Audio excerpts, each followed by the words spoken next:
Hey everyone, hope everyone's doing okay and staying safe these days.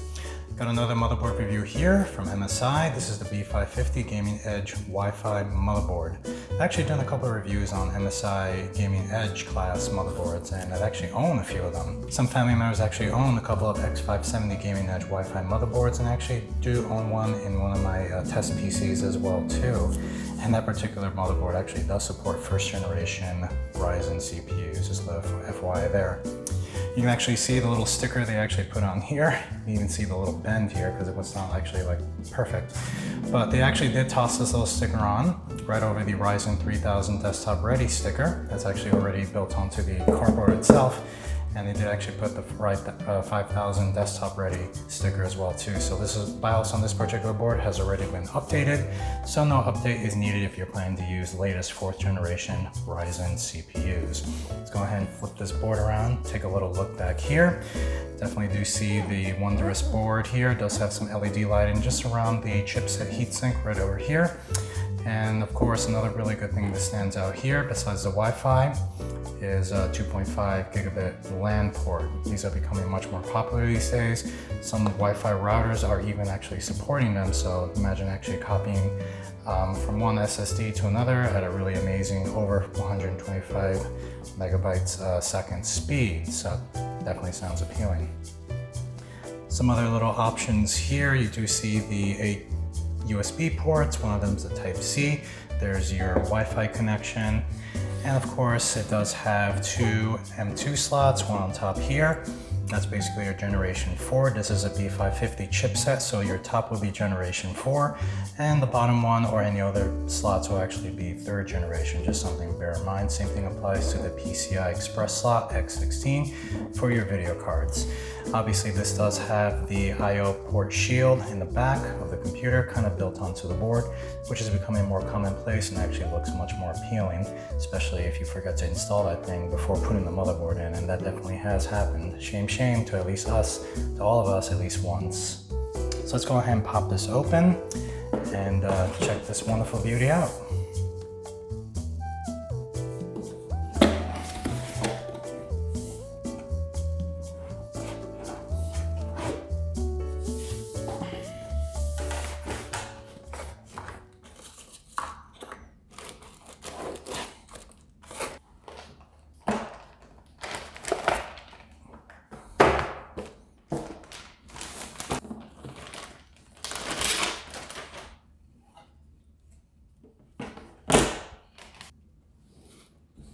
There, of course, is your traditional little MSI Dragon logo that I've actually been seeing on more and more motherboards these days.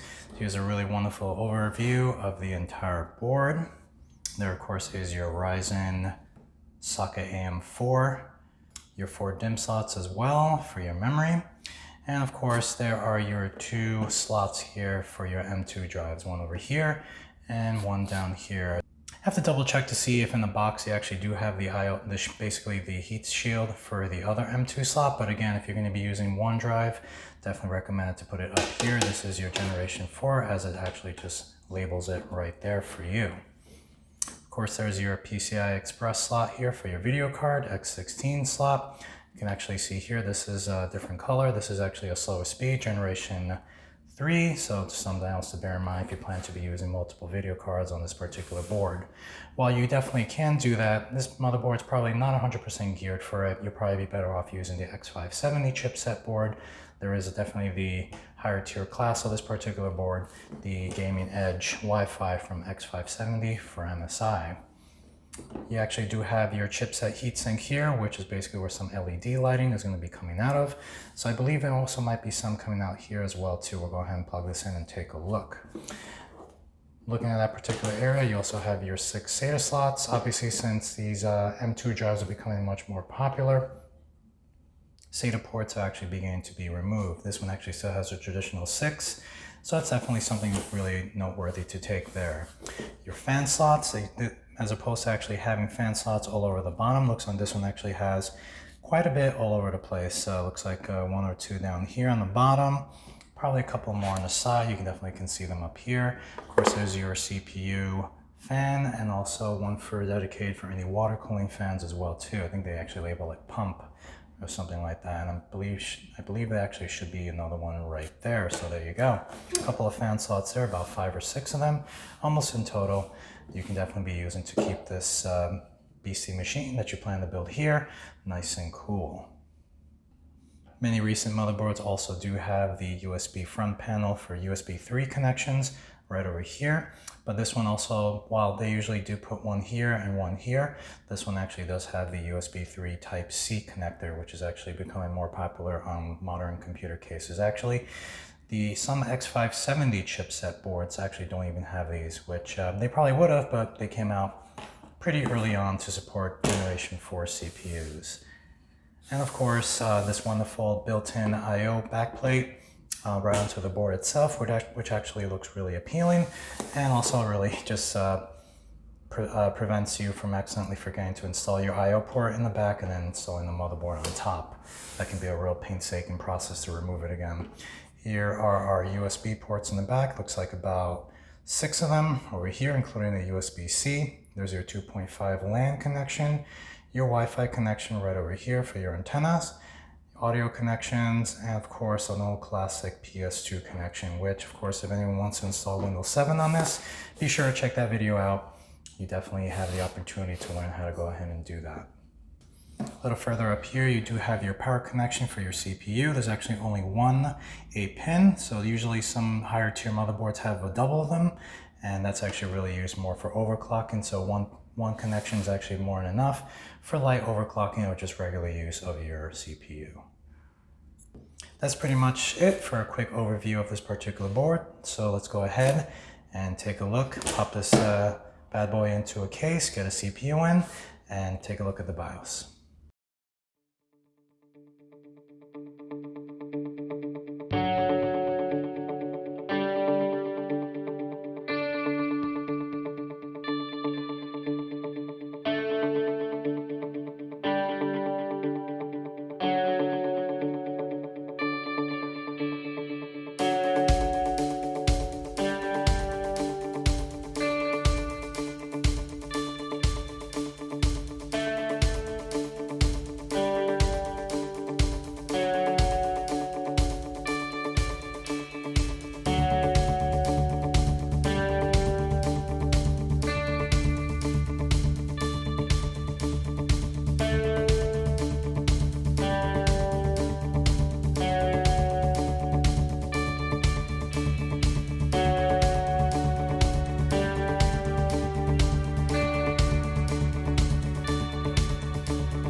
All booted up and ready to go. This board is up and running, and the BIOS is up and running here as well too.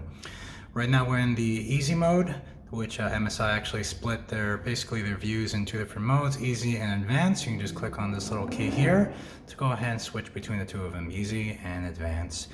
Advanced is really more popular for people who like to go ahead and really have a good thorough control of their board, and of course a bunch of overclocking settings available here as well too. Easy mode is just your basic stuff, boot devices, looking at CPU options, memory options, your storage options, and of course a couple of options for temperature, thermal control like the fans, and other options as well too. Your option to also amp flash, basically to update the BIOS, is here as well. Let's go ahead and just do a quick overview of everything. Obviously you do see your boot priority devices over here. You can go ahead and move them over depending how you want to go ahead and set this up. Obviously, we'll have our main Windows boot device, but let's say you want to actually have your USB option. You can just go ahead and drag that. Obviously, that's now your priority, and everything else can actually go ahead and be removed if needs be. You can definitely do that here or in the advanced option. Obviously, your CPU specs of the CPU you're using currently in this board. Memory, same thing. You'll see the big characters here, the speed, current frequency, and obviously which slots are being used. This board will also tell you if you put the memory chips in an unoptimized board. Actually, I think it does that almost every boot up, and just to nag at you that, hey, you put the memory chips in not the best slots. Move on to storage. You do see all the SATA drives, and of course any drives being used in the M1 or M2 slots as well. Some fan options here. You can definitely go ahead and see your thresholds, what basically triggers certain fan speeds depending on what temperature in Celsius that you're currently hitting. One thing I haven't really seen too much in motherboards is actually just seeing Fahrenheit, but I mean, I believe we've just gotten so used to the metric system in motherboards that Celsius is perfectly just fine here. Your option to update the BIOS is down here.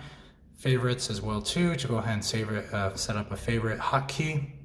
And of course your hardware monitor, one of my favorite options, to go ahead and view current fan speeds and also change your thresholds, basically the triggers that what increases or decreases the fan speed on the temperatures once it hits. You do have the option to turn smart fan mode on, which basically takes care of the job for you. You can just set the thresholds yourself. Obviously you can see all the fans connected in this section, and you can see that there's actually 2 case fans and 1 CPU fan. Obviously this will be showing different RPMs once you actually go ahead and plug them in. Quick note here, if you actually are using a built-in or a separate fan controller, some fan controllers these days do allow you to connect a little 4-pin connector to the board that will allow you to go ahead and see the fan speeds, but not necessarily be able to go ahead and manipulate their fan speeds. Definitely some options, and definitely great to have the option to view the fan speeds, because obviously the fan controller is not really going to tell you that unless it has a little digital display. On the bottom, we do have some options to go ahead and turn on or turn off certain options. Obviously, you do have the option for LED. This particular board does have some LED built in, but also the ability to connect a 4-pin LED cable that will allow you to basically expand the color all around the case. Obviously, you can use your own dedicated LAN connection. It's probably going to be powered by your SATA connectors for your hard drives, but definitely having one built in is great. The software from MSI will go ahead and manipulate that, but I'm sure there's other softwares out there that are pretty compatible, probably, that can definitely do the job for you as well. Let's go ahead and switch over to advanced just by hitting F7 or just simply clicking up here. You now are in my favorite particular setting of the board, the advanced, where you do have much more manipulation of the settings. Go ahead and here to settings, you can actually go ahead and see your system status. Just basically got everything going on your board. Go ahead and change your date and time, of course. Advanced, we're definitely going to go ahead and manipulate some things, including everything that's actually built into the board. USB manipulation, some power management, configuration for your boot, which is pretty good if you're bouncing between Windows 7 and Windows 10. And of course, something that some people run into, obviously some other options. Here you also do have, and we'll see that you have full control over the Wi-Fi module. This board does have built-in Wi-Fi and Bluetooth. You can go ahead and turn this off if you actually choose not to use it. Not many desktop computers use Wi-Fi, but the option is obviously here. I actually have go ahead and turn this off because I'm just going to use Bluetooth on this particular system. And of course, if I'll be using a dedicated sound card, I can go ahead and turn this off as well too. Under PCI substation settings, you see a couple of options in this section regarding to the generation 4 slot. Obviously, you can use your PCI Express, the top slot, and of course the M2 drive, which support 4th generation speeds. One little thing that I actually noticed here, it does actually have an SSD self-test little utility here, which is pretty interesting. The only SSD I currently have connected is my old Samsung 850 Pro SSD. Not even an M2 chip, but actually this says it's not even supported, so I guess we really can't use that here. Moving on, obviously the OCs for overclocking, you do have a lot of options in this section for CPU and memory manipulation, timings, voltage, frequency, and many other options. Obviously, just a caution, if you're not really sure what you're doing or you're really just looking to test, definitely go ahead and do some research online, or speak to somebody who really knows, has experience with overclocking, before you accidentally fry a piece of hardware accidentally just by going ahead and try some stuff. Definitely many options for CPU and both your memory in this area here. Changing the memory frequency, if the board's not actually picking it up automatically, is pretty straightforward in this section. Obviously, one of the popular speeds is 3200, and of course 3600 as well. Obviously, if your memory chip does have some built-in timings or profiles, you will see these options up in this section. And of course down here as well too. Once you go ahead and select one of those, the profile will automatically load for the ideal settings built into the memory chip. This is something I actually found very useful when it was actually introduced many years ago. Scrolling down below, you do see much more options. We're getting to voltage. Again, something just to be cautious of. And down here, just finally, just a couple more CPU specs, and of course some specs for your memory as well. Down here, you do have your option to flash your BIOS and go ahead and update it to a newer version. This one actually dates back to beginning of January of 2021, so I'm definitely sure there's new options, particularly since the release of Windows 11, for compatibility and of course improvement in security issues. In OC profile, you do see some options to go ahead and save some profiles for overclocking settings, such as all that voltage and frequency stuff that I just showed you earlier. If you want to actually go ahead and save some settings here and bounce between different settings for different occasions on the fly. This is actually pretty useful, but as I said, I actually personally don't really overclock too much. But if you plan to, this is always a good way to keep some of those settings saved, especially if you want to test if something works and something doesn't. Once more, here's my favorite little option for hardware monitoring, control the fans, and all the speeds and thresholds for temperatures as well. And finally, another little option here that I really do enjoy in MSI motherboards is Board Explorer, which allows you to actually go ahead and see a quick overview of your board and all the hardware connected to it. If you actually simply hover over the little red areas, it does tell you right over here which board and some details of the devices you have plugged into your computer. If I hover over this little USB port, you can see I have this, cheapy HP keyboard, and of course the other one I have my little Rockcat Cane 120 IMO mouse. You can definitely go ahead and see similar options just by hovering over. I'm actually going to go ahead and over and the SATA ports, and you can actually see one's a mechanical hard drive, and there's my 850 Pro as well. Pretty interesting. Instead of go ahead and stick your head into the computer to actually see what's going on. And even, obviously you even can actually see memory brands here too. I didn't even know this is a Micron chip I had in there, so fancy that. There's a quick little overview of the board. I'm pretty sure there's a couple of more settings, much more in depth that someone can definitely go ahead and explain. I wanted to give you a quick overview of this particular board and the BIOS. Obviously, new options can definitely come in as new BIOS updates come in, new firmware versions, which go ahead and introduce new features. Here's the motherboard inside the case, turned on at this time. Actually, go ahead and took the tempered glass panel off just to actually give you a quick view. Let me go ahead and tilt it. A little bit of color, more color and LED color on the bottom. You obviously can go ahead and manipulate that. Right now it's set to the rainbow color, so it's going to be basically switching and toggling between all these colors you can imagine. Usually I do see on these boards there's some color on this area, maybe even possibly on this side, but in this particular board I only really see it on the bottom and a little bit around the area just underneath the VGA video card. So you do have that 4-pin connector for more LEDs. If you want to go ahead and plug those in directly to the board, or definitely have a controller that will allow you to go ahead and select colors for you externally. I believe there's some controllers that even have a remote, so imagine just changing colors while you have this computer already on. Particularly if you're using it on a media PC connected to a TV, it'd be pretty interesting to impress people by changing the colors depending on what you're watching. Some colors, I believe the software for MSI also allows you to change these colors considering what kind of music you might be playing. So if you have some beats going on, some tempos, this will actually go ahead and sync with that. Pretty interesting option there. I actually have not used it, but I know that definitely does exist. I always see it. And definitely let me know if that's actually something you've actually used on your case. I'd like to hear your experience with that. But here's the board being used in all its glory. This board definitely had some weight to it, pretty tough. and obviously to be expected from this medium tier motherboard, ranging between I would say around $200, give or take. I'm sure sales come by, you probably can grab this for a little bit cheaper.